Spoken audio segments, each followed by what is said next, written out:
a routine transatlantic flight, one of many flown daily without incident. But although the risks are extremely small, cabin crew must always be prepared for the situation to change suddenly. From the moment their passengers board the aircraft, the crew should make a mental assessment of them. May I have 2 white coffees, please? Pick out those who'd be useful to them in an emergency, and equally those who might cause them special problems.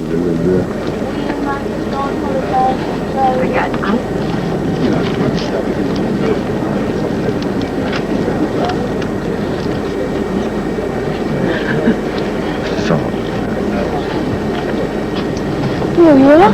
Ready for your bottle now? For the cabin crew can never know when an emergency may suddenly arise. It should have been. If an emergency does develop, the cabin service officer will be told at once. Right at the airport. Will the CSO report to the flight deck immediately? Excuse me a moment. Cabin crew should move discreetly to their alert stations. The captain will brief the CSO For it, we're going to have to ditch in about 30 minutes' time. on the nature of the emergency and on the action to be taken. PA shortly, and then you can go ahead with your briefings after that. But now I'd like you to go and start briefing the other members of the cabin crew. The CSO will then brief door cabin crew in an all-attendance call, and the crew should respond in door number order. 2 left. 4 left. 3 right. I'm afraid we have an emergency situation. We're going to have to ditch in about half an hour. Start securing the cabin now, but do it discreetly and don't alarm the passengers. 2 left. Understood. The door crew should acknowledge their instructions Right. Understood. and pass them on to their colleagues. It's going to be ditching, so leave that and we'll go and tighten the cabin. Right. They should then check that the doors are set to automatic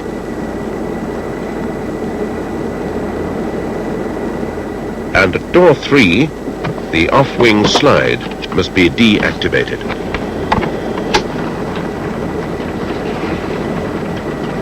All cabin crew should begin to tidy up their zones, stowing trolleys and collecting rubbish, but without alarming the passengers.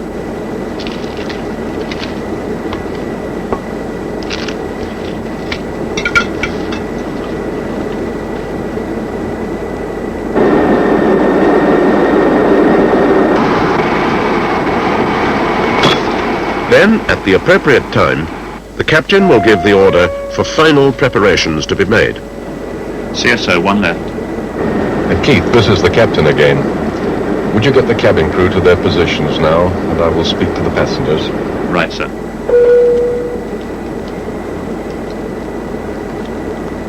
Cabin crew, take cabin positions.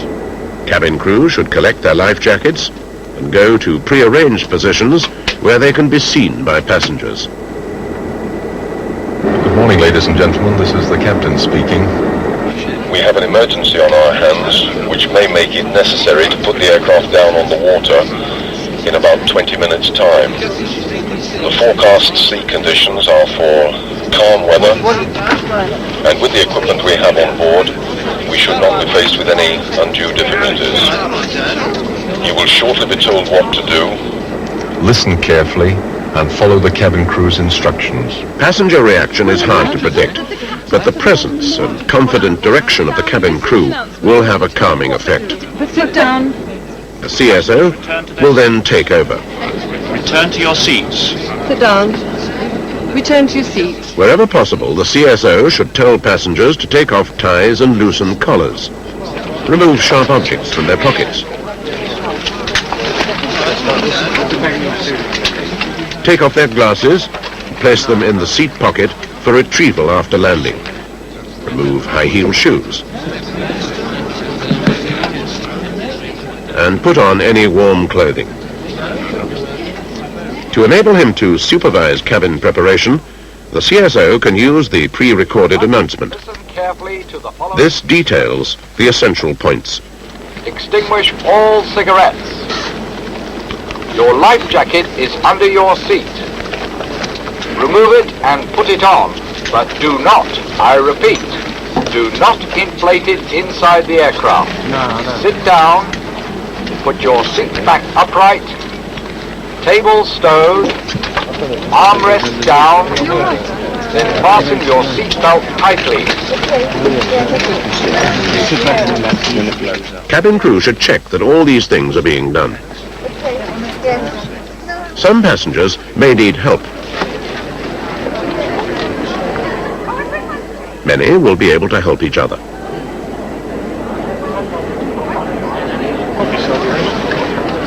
What?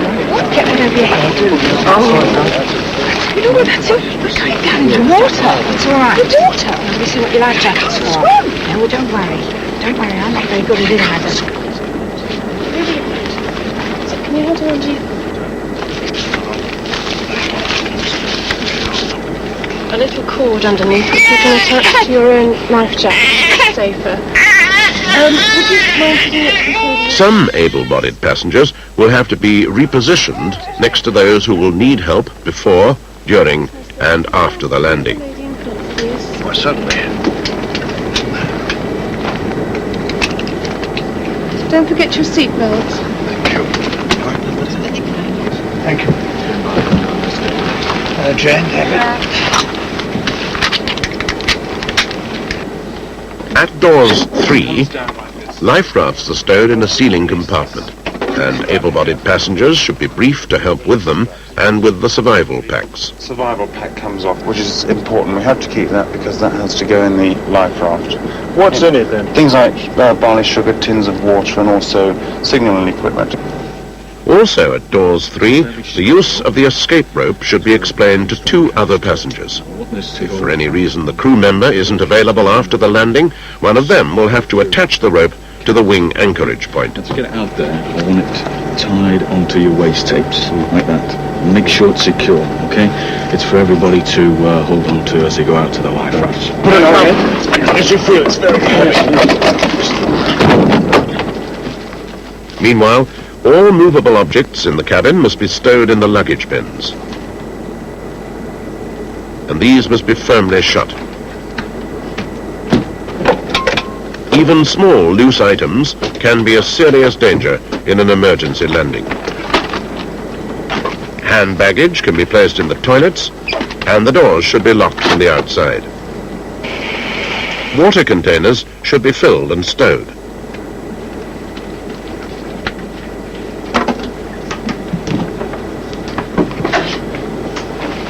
And the galley itself secured with the power switched off. Any available blankets and pillows should be distributed to passengers. The blankets will be valuable in the rafts, and the pillows will be useful as part of the brace procedure. Cabin crew should ensure that all passengers understand this procedure. Yes, I already did that. And put your knees together and your feet forward. Next, hold in your legs tightly with your arm, one arm, and we'll put a pillow over the top of that. When you hear the instructions, brace over the PA, you put your head down on your pillow and hold your head in tightly with your other arm, okay? Hold yourself in like a ball. No, not like that. Hold your head, not your neck. Hold your head. Right. And when they say brace, I go down? Yes. Do you understand that? Yes. Thank you. All cabin crew should then check that their zones are absolutely secure and passengers prepared.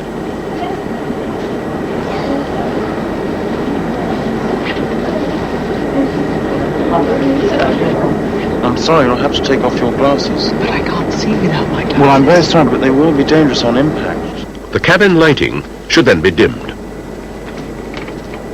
When satisfied that their zones are ready, door crew should report to their purser. 4 left here. All cabin preparation complete. Door in automatic. Door 3 right. All cabin preparation complete. Door in automatic.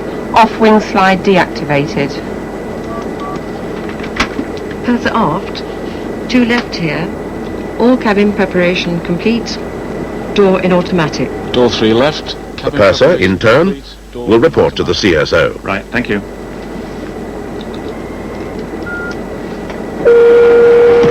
Hello, Captain here. CSO 1 left here, sir. All cabin preparation complete. Right, thank you very much indeed. I'll keep you advised. Thank you.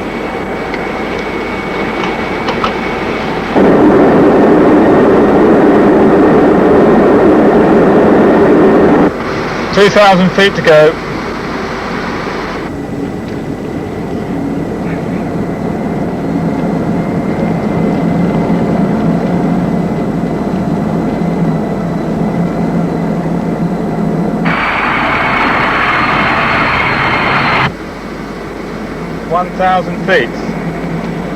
Cabin crew, take your seats for landing.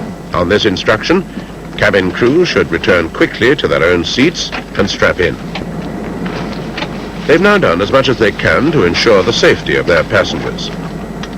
For the time being, the situation is out of their hands.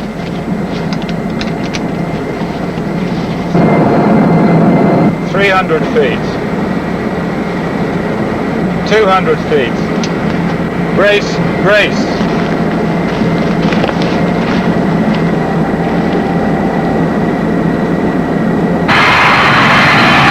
50 feet, 30 feet.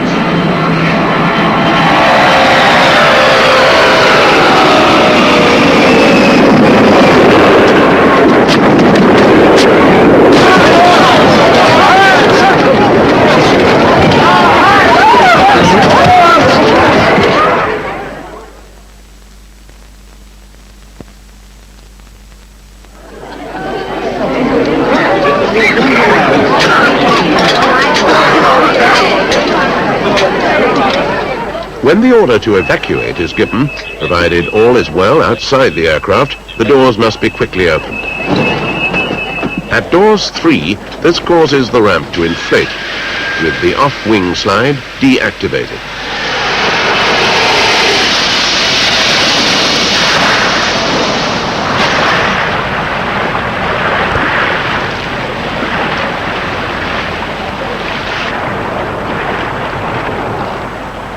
The life raft must be secured to the door hinge by its inflation line.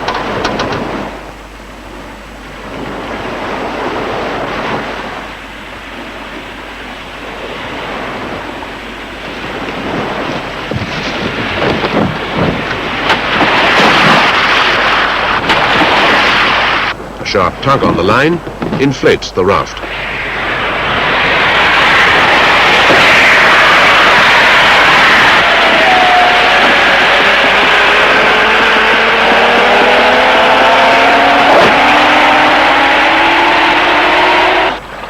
If the raft inflates upside down, it can be righted by pulling on the straps on the underside of the floor. The passengers must then board the rafts as quickly as possible. Right, everybody out! The cabin crew must take control, giving positive instructions and reminding passengers to inflate their life jackets as they leave the aircraft. Come on, everybody this way.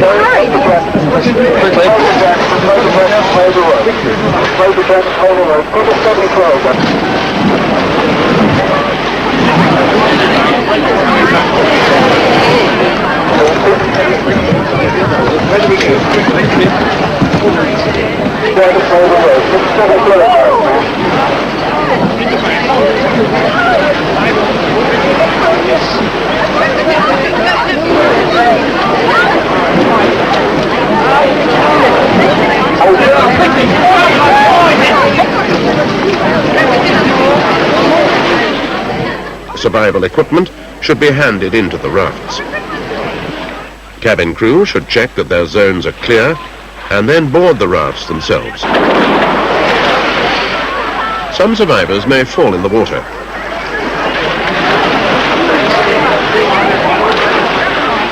A crew member should take charge of each raft and direct their rescue.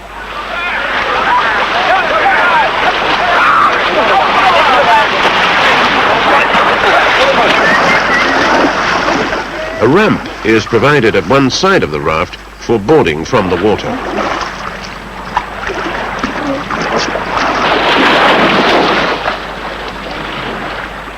There are ladders at the upper side. These are more difficult to climb, but quite possible for the able-bodied.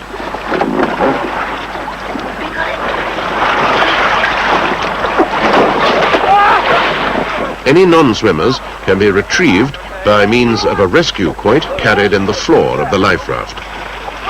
And they can be hauled in on the line to which the quoit is attached.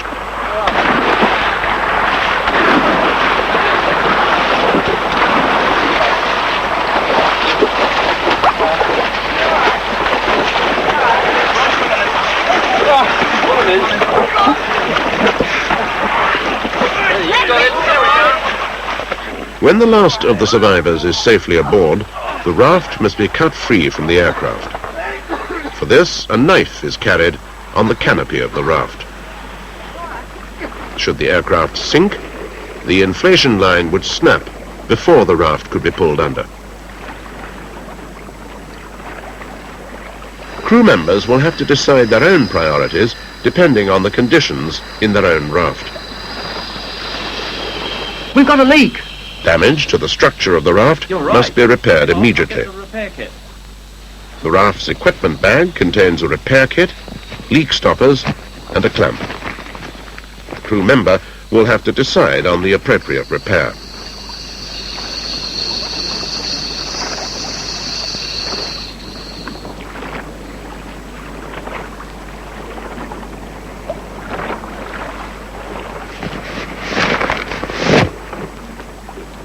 A pump is also carried in the equipment bag, and this can be used to re-inflate the damaged flotation chamber once the repair has been completed.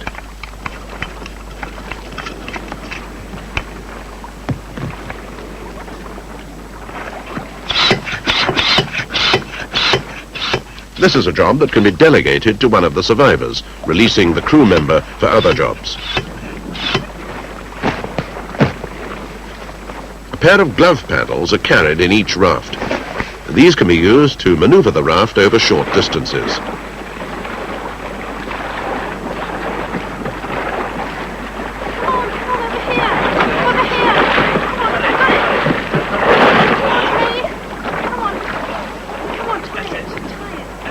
It's important to tie as many rafts as possible together to prevent their drifting far apart.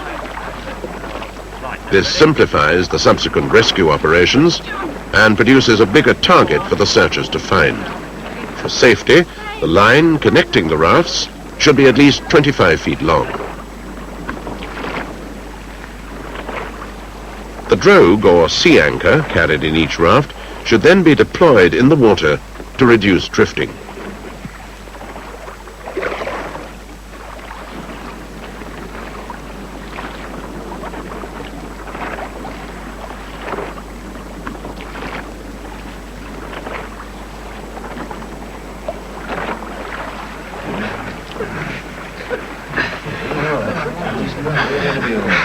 Having ensured the safety of his raft, the crew member can turn to the needs of his survivors. The first aid kits contain the basic dressings and bandages needed to deal with minor injuries, and also sedatives. There are painkillers and heart stimulants for more serious conditions. The survivors will look to the crew member for leadership and reassurance, and he'll need to keep up their morale. To begin with, he can keep them busy drying out the inside of the life raft. The equipment bag contains sponges, and there's a cup bailer in the survival pack. For more serious flooding, the pump can be used as a bailing tool. With raft and survivors secure, the crew member can set about attracting the attention of the rescue services.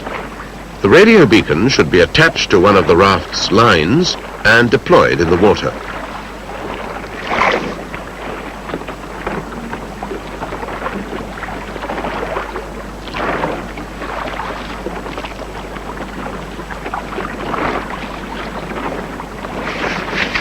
There are other devices in the raft for attracting attention at shorter range, and passengers can be made responsible for these. The heliograph is one such device, simply a mirror for reflecting the sun in the direction of passing ships or aircraft.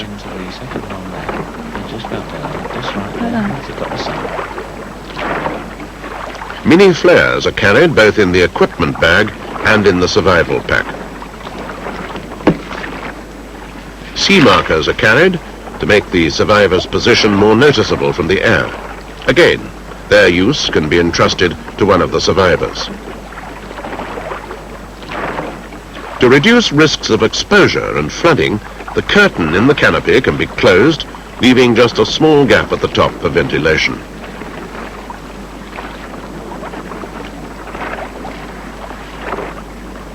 There's a rain catchment in the canopy, and containers in the raft to store any rain that falls.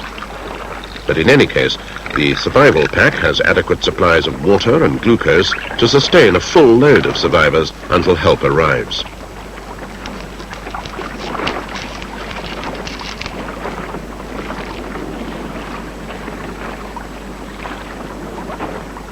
The raft may be uncomfortable and cramped, but it is stable and safe, a more than adequate shelter.